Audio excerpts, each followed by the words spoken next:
Good Monday morning. Welcome back to Good Day. We want to talk about a very serious topic. It's something that a lot of parents deal with. It's high school football season. A lot of the games started just last Friday here in the area.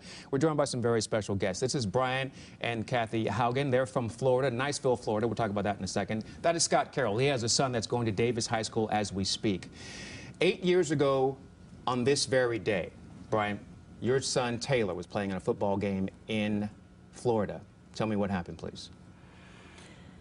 Well, he was a sophomore, tall, thin, 6 foot, but beanpole, and he ran a cross route as a wide receiver. The ball was overthrown, so he jumped up, raised his hands up to get it, raised his rib cage, and unfortunately, he got hit simultaneously front and back, and it crushed his liver.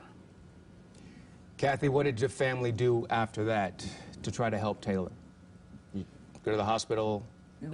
Yes, we did. They debated back and forth whether to get him on the live flight, and then there was a problem of where it would land to get him. We finally got him in an ambulance, and he lost consciousness on the way to the hospital.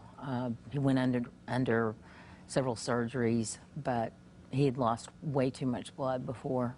So 8 years ago today was the accident. 8 years ago tomorrow will be the day that you lost your son, Taylor. From that moment, you've been trying to figure out a way to prevent any other parent from having to deal with the anguish that you have dealt with from that moment, and you will for the rest of your life. So that's what we're here for today, to talk about the equipment that has been created to try to help parents deal with this. Scott Carroll, you are also a parent who's dealing with something like this. Your son plays high school football in Davis and had a similar situation where issue to the pancreas. Yeah, so last October, the day before Halloween, he was playing against Grant High School in the JV game as a freshman.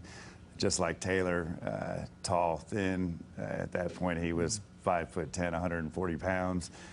Went to make a tackle, got hit by a clean block, but an elbow caught him in the gut, and I knew something was wrong. He was down on the ground for about 10 or 15 minutes. Yeah. I went down to get him, and his face was green. We rushed him to the hospital, and they did a CT scan, and his pancreas was severed and had to go in for emergency surgery on Halloween. Now, here's where you have come together. Obviously, you had to go through that trauma of not knowing what's going on with your son down there on the football field, but you have decided that you don't want to stop kids from playing high school football, and you've decided you don't want to stop your son from playing high school football. No, in fact, he played his first game of this season Friday night at Whitney.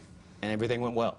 Yep, he's Congratulations. doing well. And the reason why is because you're talking about parents utilizing a new piece of equipment that you guys have come together to kind of bring it to a lot of people. It's been out there for a while. We've seen it since 2006, but a lot of people don't know about this. How can we get the word out? That's right, and that's the problem, is that, you know, the pros and the colleges are very aware of this equipment, but we find out that a lot of parents and kids don't know this even exists, and it's not expensive, but it's a game changer for the better. And is your son wearing this piece of equipment yet? He is. I did a little internet research because I had no idea something like this could happen, and found the Haugen Foundation, watched their ESPN piece, and my twin brother actually was living in the same hometown, so I called Kathy, and we didn't know that till today. Oh, okay, wow. And so we connected. We connected on the phone, and turns out they have a grant program, and so the Davis High School Backers Foundation worked with Kathy, and they helped fund, and we've now fit about 100 players in Davis with this great technology, including my son. We're going to complete it this afternoon or evening. Okay. With the rest of the team. All right, well, we thank you for coming here. I wanted to kind of talk about your story first. Coming up in the next hour, in the 8 o'clock hour, we're going to actually show what this equipment looks like, what the piece of equipment looks like, how it fits on the players, and how it can go to such great lengths to prevent any injuries, as far as internal injuries, which is what their children suffered out there on the football field. So it's not about telling parents to not let your kids play. It's about helping them be more protected and more prepared as they do play. Educate yourself. There are things out there that you may or may not know about, and your coach may or may not know about, and you need to do your own homework. Exactly. Thank you for being here. Next hour, we're going to talk more about exactly how the equipment works. We have so much more coming your way on this Monday morning. Good Day continues right after this.